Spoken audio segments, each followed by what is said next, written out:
මයුරාසන වඩිති දැත දමන පංචායුධ දරාගෙන ඉති භූතයකොන් හටගෙන ජල් බැල්ම එලානති දොත පුරා දුන් ධම්මුර පුත කැප ගනිති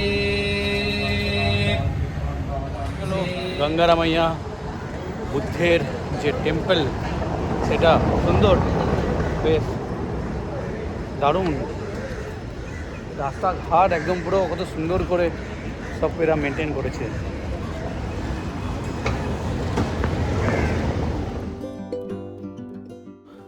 হোটেল থেকে এই বেরিয়ে গেলাম, যাব কলম্বো যে বৌদ্ধ টেম্পল সেটা দেখতে।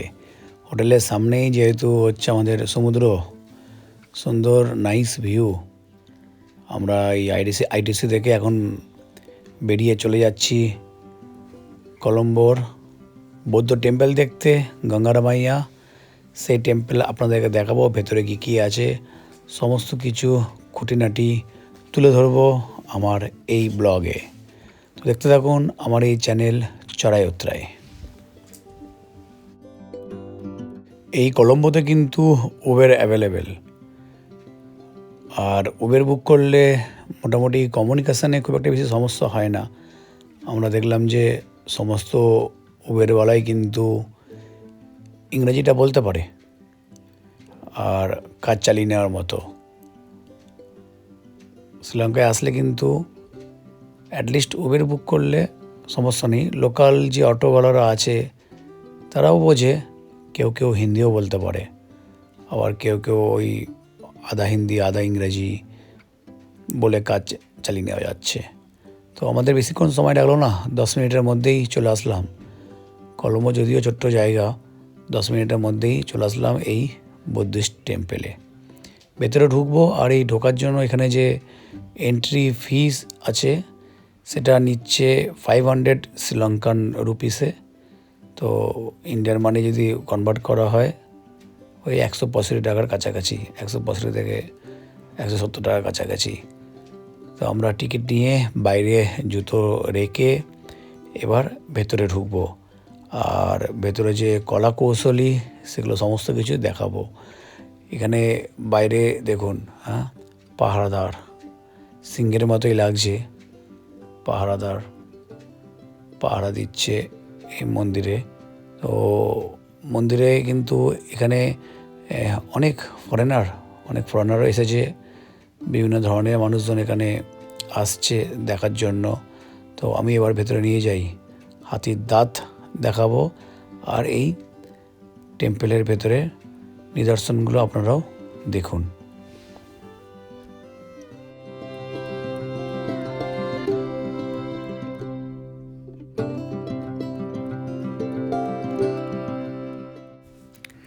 ভেতরে ঢুকে প্রথমে হয়তো ভাবছিলাম ফটো বা ভিডিও নিতে দেবে না, কিন্তু এরকম কোনো সমস্যা হয়নি।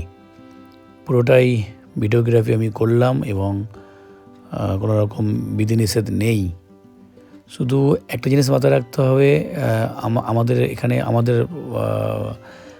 টেম্পলে কি হয়, আমরা যেমন খুশি পজিশনে দাঁড়িয়ে ফটো তুলতে পারি, বাট এখানে আপনাকে ফটো তোলার সময় যে যে বৌদ্ধিস্ট যে মূর্তিগুলো আছে সেখানে কোনো রকমভাবে যেন আপনার পেছন দিকটা যেন মানে গার্ড না হয়। আপনি ক্রস অ্যাঙ্গেলে দাঁড়িয়ে ক্রস অ্যাঙ্গেলের পজিশানে এই মূর্তির সাথে ফটো তুলতে পারবেন। তো এটাই একটা সেন্টিমেন্ট দেখলাম এখানে খুব ওরা মানে, এবং আপনি যদি ভুলবশত ফটো তুলেও নেন ওরা আপনাকে বারণ করবে।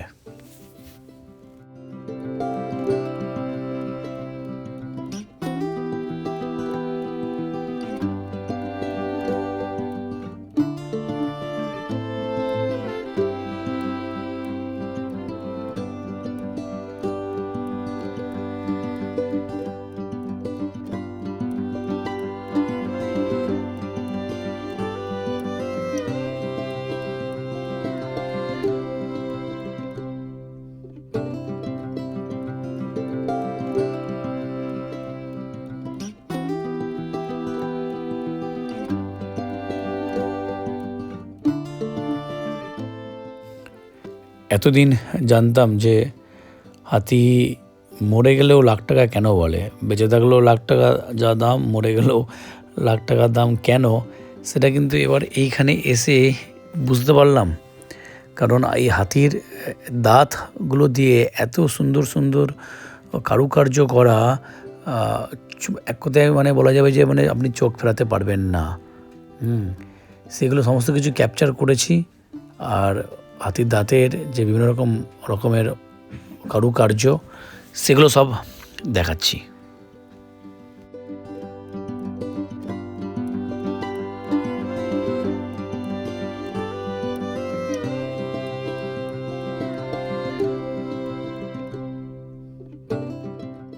বৌদ্ধিস্ট টেম্পল এসে কিন্তু লাফিং বুদ্ধও দেখে নিলাম। আর শুধু লাফিং বুদ্ধ এখানে আছে তা নয়, স্লিপিং বুদ্ধ যেটা আমরা আমাদের কাঞ্চনজঙ্ঘায় দেখতে পাই, এখানেও কিন্তু সেরকম কিন্তু আছে স্লিপিং বুদ্ধ। সব ধরনের বুদ্ধই কিন্তু এখানে দেখা যাচ্ছে, এবং বিভিন্ন ধরনের যে পোস্টারে ধ্যান করা, সেগুলো কিন্তু এখানে দেখতে পেলাম।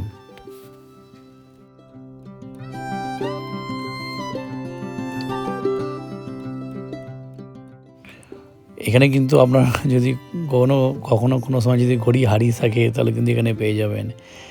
এখানে সমস্ত ওল্ড ডেজ, পুরোনো দিনের ঘড়ি, watch, wrist watch, hand watch, সমস্ত কিছু কিন্তু এখানে আছে।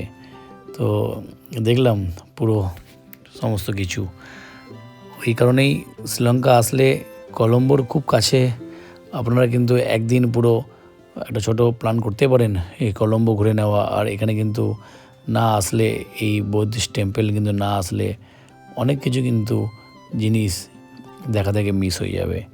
খুব বেশি খরচা নয় শ্রীলঙ্কা ঘোরা, কম খরচার মধ্যে কিন্তু বেশ ভালো জায়গা।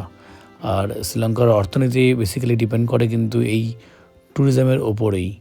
তো ওরাও ডিপেন্ডেন্ট আমাদের জন্য। আর আমাদেরও আসলে আশা করি আপনারা আশাহত হবেন না।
হাতির দাঁতের যে কারুকার্য, শিল্পকলা, এগুলো দেখলেই কিন্তু বুঝতে পারা যাচ্ছে যে কি দারুণ দারুণ, মানে এক কথায় হচ্ছে পুরো বিউটিফুল।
আমাদের হিন্দু দেবদেবীর সমস্ত রকম দেবদেবী কিন্তু যেমন ভেতরে মহাদেব ছিলেন, এখানেও কিন্তু মহাদেব, সরস্বতী, গণেশ, কালী সমস্ত রকম দেখুন দেবদেবী কিন্তু যে আরাধনা করা হয় তা কিন্তু এখানে কিন্তু দেখা গেল।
ঘণ্টাখানেক সময় লাগলো এই পুরো মন্দিরটি ঘুরে দেখার জন্য, এবং বেশ বলা যেতে পারে যে দারুণ লাগলো।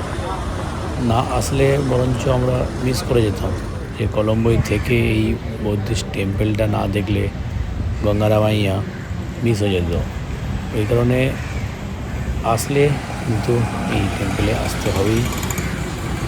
অনেক কিছু জিনিস দেখার আছে, না আসলে কিন্তু এগুলো মিস হয়ে যাবে।